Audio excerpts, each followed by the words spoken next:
Hey folks, it's getting to the end of our 12-night cruise on Norwegian Getaway.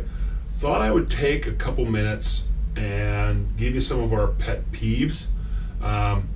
If you haven't seen it already, what I liked about the room and a room walkthrough tour is I'll put a card up here. I'll also put the link at the end of this video. But I wanted to take a moment and talk about some of the things that I think didn't go well, and whether or not we would cruise Norwegian again. Because this trip has been without its challenges, shall we say.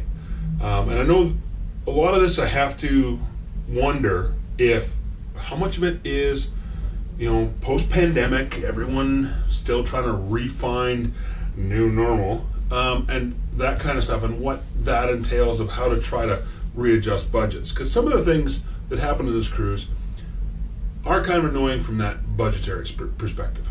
So we booked this months ago, and the itinerary changed. They told us that they were happy to announce they were extending a few of the other port visits, and then slipped in but we're removing one complete port visit. So this trip was almost 3 days sailing, then 6 port visits, then 3 days sailing back. That wasn't the initial plan.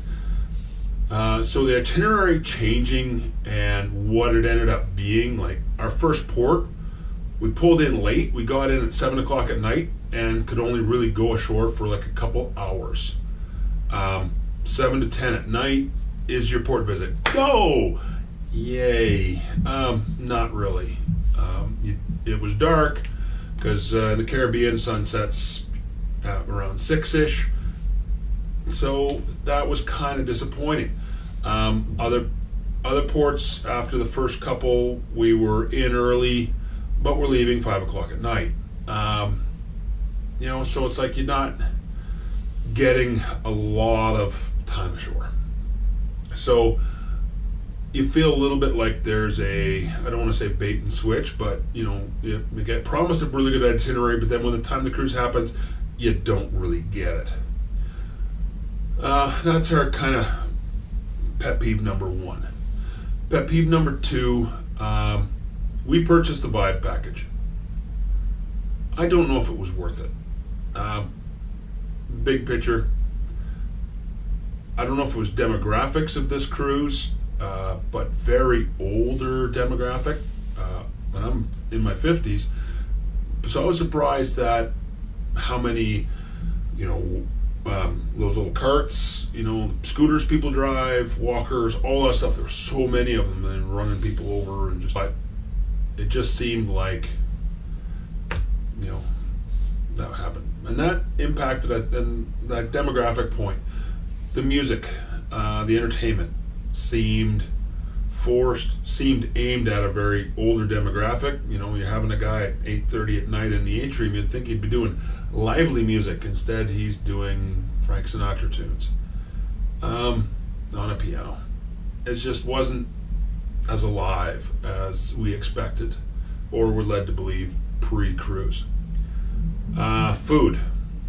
Lots of food available, but my wife, if you have a food issue, it's going to be a challenge. The first night we tried to eat at one of the sit-down restaurants, other than the buffet or the pub, turned into a complete gong show.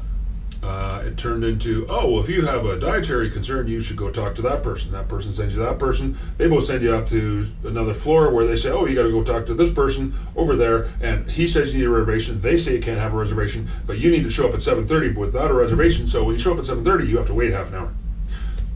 And then you get the food, and because of who knows what happened, 3 of us are eating at the table. My wife gets her meal 20 to 30 minutes later. Not sure why, when she's the one who had to order a day and a half early. So those kind of things are disappointing. We did eat at some of the bigger, fancier restaurants, which the food was good, and they took good care of her. Was that because they messed up the first day? Don't know. Another pet peeve was logistics, running out of stuff, running out of a lot of stuff. And I'm just going to talk about the stuff that has impacted us, not even the stuff that has impacted others. Bars, beer's getting scarce, certain kinds of beer. I could only get Guinness at one of the pubs anyway, so that was fine. But when you start running out of the IPAs, your ales and golden lagers and some of the different beers, and your offer is Bud Light, Bud, Miller Lite. Some places still have Corona, but it's just running out. The Starbucks on board run out of soy milk. 4 days left in the cruise, and that's just logistics. I've heard people complaining about they're out of Chardonnay, but that doesn't impact me. So, but you just start wondering about those little pet peeves. So it just added up a lot. And so a lot of little things are disappointing. Those are the main points I want to touch on. Would we cruise Norwegian again? Probably would. Right now we're at 60-40. This is our first Norwegian cruise. We think we'll try them again. We might just be a bit more critical of looking at the itinerary, because this itinerary, when initially published, was better than reality showed. And like we're going into New York probably in the middle of the night, and so we won't get to see the Statue of Liberty on the way up. Saw it on the way in. Saw it on the way out, but probably not on the way in. And but we lost the last port visit in order to get back in early because they were late picking us up. So we don't know if that's why they canceled it. Other things, language barriers. I've heard there's a lot of staff training going on, and I think it is apparent. I understand cruise lines get their teams from all over the world, but the language barriers are proving a challenge. You ask for a Kona, which is their Hawaiian golden ale, and you get a Corona. You ask for certain things, and they just, language barriers. So it does add to that challenge of you're asking for something, they say okay, and say yes, do this, and that's not what they actually wanted you to do or what you were supposed to do, and we end up being pointed here, there, and go over there. Not great, but as we said, we don't know if some of these things are demographic based on who actually showed up for this cruise, because like I said, this seems really surprising. I'll post a photo of like the narrow hallway, and I've heard people complaining with the scooters that they can't get their scooters down the thing when the cleaning carts are there. Well, how are they going to clean your rooms if they can't put the cleaning carts in the hallway? But then you got people leaving their scooters in the hallway when everyone else is trying to move around. So what do you do? Okay, another pet peeve I forgot to mention as I go and turn on the TV.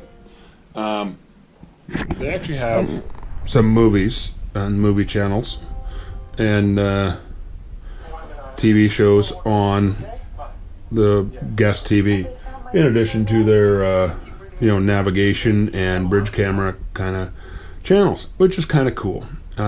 Navigation channel hasn't worked a couple times recently, but anyway, now bridge channels out the front. Anyway, one of the pet peeves I'll throw in here. There's no schedule you can look at, and when they have like the Minions movie at midnight, why can't they put out a schedule? Because if you have a family and you want kids, you want to distract them, knowing when a Minions movie is coming up, that actually isn't a bad thing.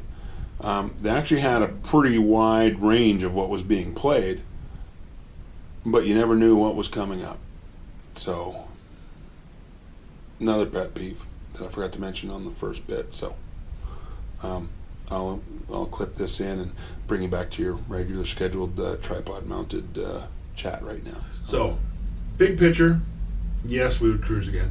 If you didn't come here from my other video, that's my walkthrough of our cabin that I'm in right now, which is the Club Balcony Suite number 11224 on Norwegian Getaway. I will put that video card up there, or it'll be there, or make sure you subscribe here and check out my other videos, because I put up a bunch of this cruise, random videos, pictures, things like that. So everyone have a great day, and I look forward to showing you more videos. Have a good one. Goodbye.